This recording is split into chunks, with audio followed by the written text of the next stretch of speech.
Many facets of COVID-19 remain a mystery, but scientists know that spike proteins of the coronavirus are what bind to human cells, allowing the virus's genetic material to sneak inside.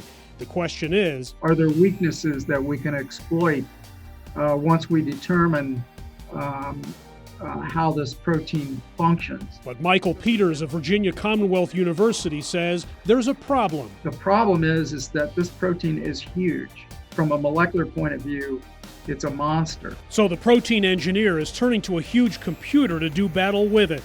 In March, the White House launched the COVID-19 High-Performance Computing Consortium to give researchers access to the world's most powerful supercomputers to help fight the virus. In 2016, we saw the Yellowstone supercomputer up close in Wyoming. It's since been replaced by Cheyenne, which does even quicker calculations. 5 quadrillion operations per second. That's a lot, says Dave Hart with the National Center for Atmospheric Research, which operates Cheyenne, a partner in the consortium.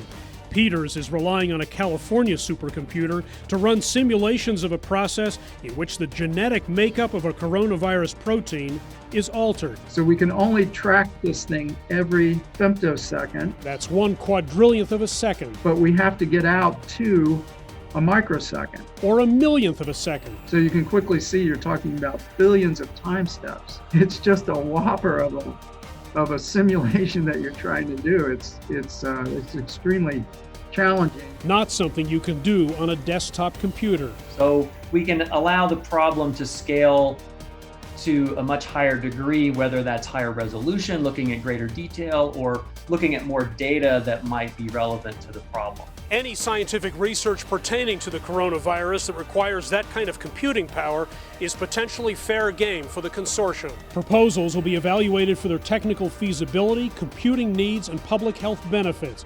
Cheyenne, often used for climate modeling, could potentially help track the impact of weather on the virus. Peters says supercomputers may have met their match with this virus and what he calls its perfect combination of deadliness and contagiousness. This is a killer virus. No doubt about it, it is a killer virus. Peters says better understanding of the virus could lead to effective vaccines and treatments, and that number crunching on a vast scale may be key. If we could just knock it down a little bit, we could save thousands and thousands of lives.